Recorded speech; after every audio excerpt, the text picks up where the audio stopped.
What is going on, my broskiis? My name is Toadskii, back again, here to bring you guys yet another One Piece Treasure Cruise video, and today we're here with the brand new KIZUNA Clash versus Kid, which of course was supposed to be a co-op KIZUNA Clash, but look, there's nothing we can do about that now. It's out, it's a KIZUNA Clash, and I have free-to-play teams for you guys, and I have my own personal team, well, actually it's technically one team, that actually beats all variations, which is so absurd, but of course it's, yeah, it's a little pay to win, but we'll get to that a little bit later. But before we get into that, I want to talk about the KIZUNA Clash itself. Obviously, as we've just already established, it was supposed to be a co-op KIZUNA Clash. It's no longer a co-op KIZUNA Clash, but it's still, weirdly enough, they have left a lot of things the same that were supposed to be for the co-op KIZUNA Clash. What I mean by that is the boss's HP is really low and the scaling is really bad, which means that, you know, at level 70 and at level 140, where the new mechanics kick in, you're basically never going to reach that, because you're going to have to use a lot of potions, because there's no token island, by the way. So that's a really, really bad thing. And also, the KIZUNA exchange, also because it was supposed to be a co-op KIZUNA Clash, the exchange, you would think, would have been updated a little bit. However, that is also not the case. The first thing I want to talk about, though, is later on in these boxes here, you'll actually see that you'll see some rumble scrolls, and these are golden rumble scrolls. These are in box 4. You go on box 5 as well. A little bit here we go, one there, and on box 6 as well. You've got some here, which is so good. The glory scrolls. Is there any glory scrolls in box 7? I don't think there is. No, there isn't. And this is the problem with box 7, right? Is the fact that this is no longer a co-op KIZUNA Clash and it still is this bad is horrendous. Box 7, 2,000 items and only 3 of each of the tablets. So you can see that's a pretty big discrepancy there between a normal KIZUNA Clash. It would have been nice if this was at least updated to be somewhat half decent, but considering these rewards, I could see a lot of people just getting to box 6, getting the brand new Coliseum Kid, but KIZUNA Kid maxed out, and then moving on to something else. Speaking of the Kid, though, we can actually go ahead and talk about him.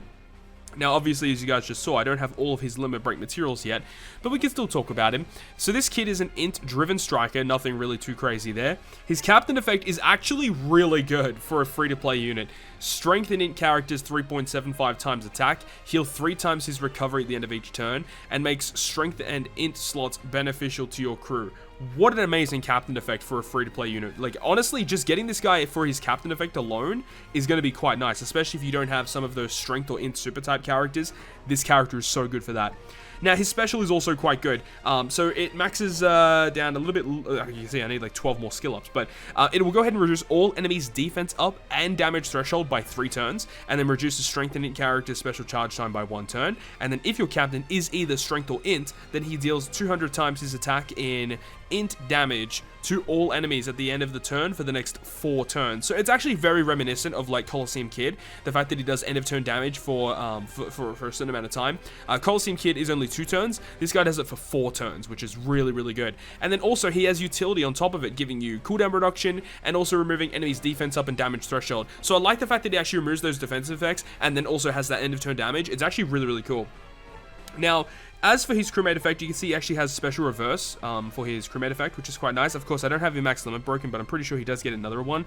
And as for his potential abilities, you can see that he gets 8 turns of cooldown at the start of the quest. I think he's on an 11 or 10-ish cooldown. Like, he's pretty much nearly maxed as soon as you get into the run, which is going to be quite good. And as for his secondary one, I mean, we could quickly go over to his limit break and quickly locate what his ability is, and his last ability is going to be, it looks like Enrage, 100 next turn after taking damage. Yeah, it is going to be Enrage. And his secondary crewmate effect is boost in character's base stats by 75. Okay, very, very nice. He does get some more cooldown reduction as well, which is pretty good. But there you go, the brand new KIZUNA Kid, a pretty decent unit. I would suggest to farm this up because this guy's captain effect is great. His special ability is going to be used in a lot of content moving forward. But with all that being said, let's go ahead and get into the breakdown of the KIZUNA with free-to-play teams and also my personal team. So first thing is first, let's go ahead and have a look at the free-to-play variations of each of these stages, and of course you can go ahead and scroll across the timeline of the video, or you could go check out the video description where there is going to be timestamps for each of the team variations that you're going to be seeing in this video today. So against the strength variation, you want to be using predominantly slashers, strikers, and shooters. Now, for this team in particular, do not mind the Magellan and Hannibal. I have no idea why I put them on the team. I was thinking, oh, I need, color affinity, but then I realized, you know, Shanks actually does that, so it didn't really matter at the end of the day. So yeah, Magellan and Hannibal, just put another quick slasher in will be probably your best bet. I have Mihawk on the team because it will enable us to proc the super type special of Shanks here as well. And with Halloween Ace here, he will give your bottom row 3 turns of slot bind, which is kind of annoying because you have to have potential abilities to get around it, which is, yeah, it's really, really difficult. So just make sure if you're going to be doing that to not put your quick units on the bottom, you know, unless if they got, you know, slot bind reduction, then it's kind of good. Kid on the final stage, he will go ahead and have a great barrier for 1 turn. He's going to rewind all your specials by 1 turn and also give you a full board of block orbs. The super type of Shanks will actually change those block orbs into matching. So if you're using him as a friend captain and you have his super type special ready to go, you know, you got the right units on your team, then yeah, it's going to be pretty easy from there on out, especially because Shanks being super effective against all types during this KIZUNA clash. Super type gives him additional color affinity. His special gives himself more color affinity. So you can see how it kind of stacks up, making Shanks just deal absurd amounts of damage.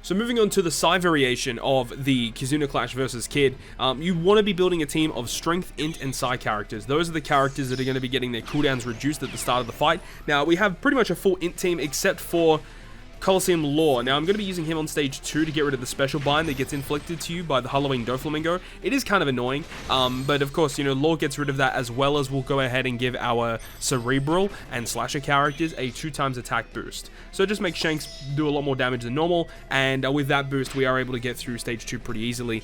Now, the final boss against Kid, obviously, because this is the PSY variation, he's going to be a PSY character.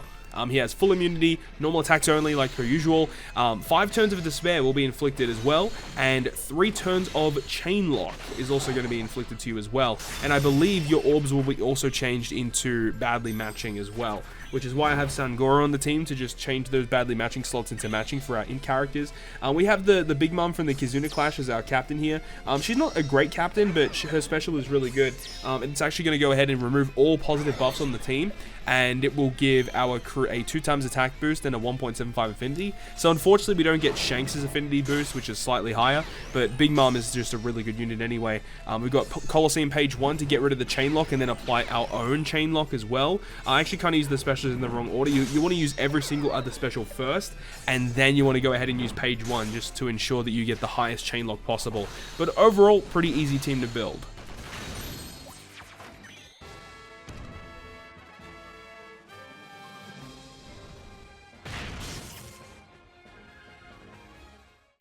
So the final team variation against the Int boss is where you're going to be having to use Cerebral, Free Spirit, and Slasher characters. Those are the characters that are on stage 1, get cooldown reduction, and this is a very obscure team, but it actually does a lot of damage, by the way. It's just a really, really weird team, right? Now, Boa Hancock on stage 2 gives your bottom row 4 turns of paralysis. Pretty annoying, if I do say so myself. That is relatively annoying. So I do have Christmas Nami to get rid of 3 turns of that, and one of my crewmates actually gets rid of additional paralysis, or it might be Luffy's captain effect, I think, that gets rid of an additional turn, so that when you use the Nami special, it will just completely get rid of that paralysis, which is quite nice. And, you know, we don't even need to use any other special here. We can just attack normally, and Shanks just has so much going on that it will just blast through. Now, final stage, there is defense up, there is chain coefficient reduction, and then bind is inflicted to your middle row. So I have a Pudding to get rid of the bind, I have the Halloween Robin to get rid of the defense up, and also we've got the double special activation of the Vivi to get rid of the chain coefficient reduction, as well as giving our team a 2x attack boost. Luffy gives us an orb boost. We've got color affinity from Shanks, and as I mentioned, considering it's a free-to-play team, it actually does a pretty good amount of damage, which is actually quite surprising. So now that that's all said and done, let's go ahead and jump into my personal teams for this brand new KIZUNA Clash versus Kid.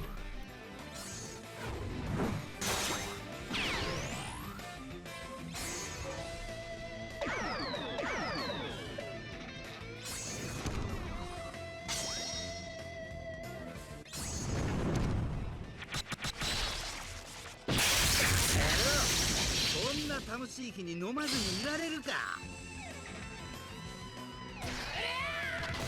セロ。じゃあ俺たちはもう行く。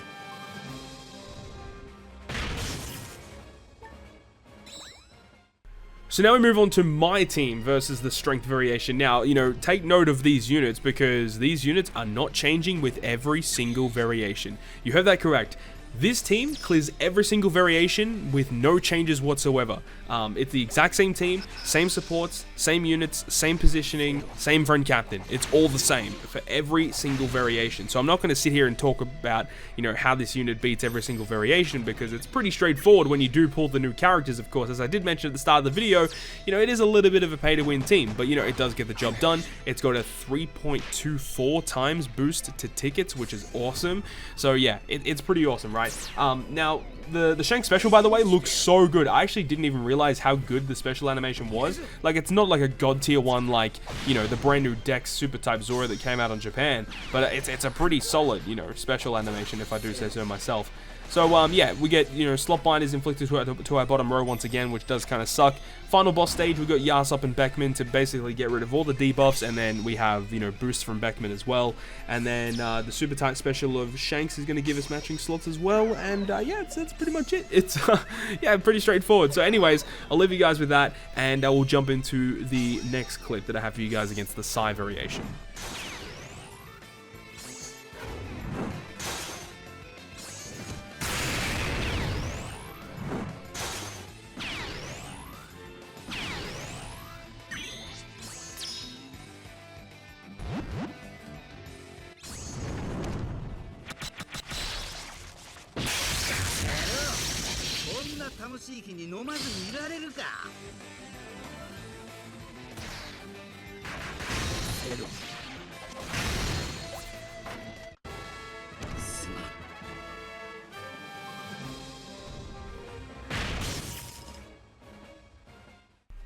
Once again, moving on to the PSY Variation, here we are with the same team that you guys just saw. Now, a little bit different this time though. On stage 2, we have Halloween Doflamingo, where he will give us 4 turns of special bind. Now, this is the reasoning why we bring the buggy in the first place. If it wasn't for that special bind, you know, we could have just replaced the buggy with like Halloween Law for even more damage output. But it doesn't really matter. You know, we just have buggy there to get rid of the special bind. It is annoying, but, you know, Buggy at least is still boosted in the KIZUNA, right? He still gets like double stats or 1.5 stats, whatever it is. Final boss against Kid, we get Despaired for our top row and also get given 3 turns of Chain Lock. So the brand new Yasop and Beckman will both get rid of all of those different debuffs there.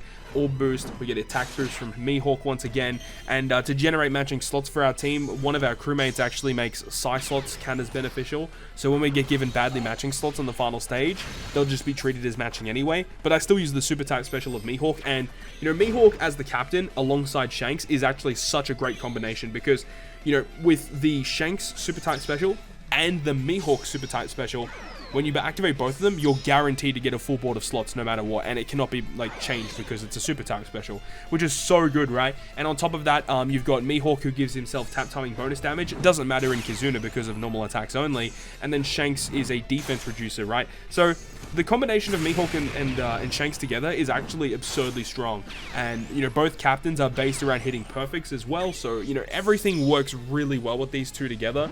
And as I said, you know, just that combination together to get the full board of slots is the main reason why Mihawk is the captain here. But there is another reason why I want to run Mihawk as a captain, which is something for the next clip variation, which we'll get into in just a moment.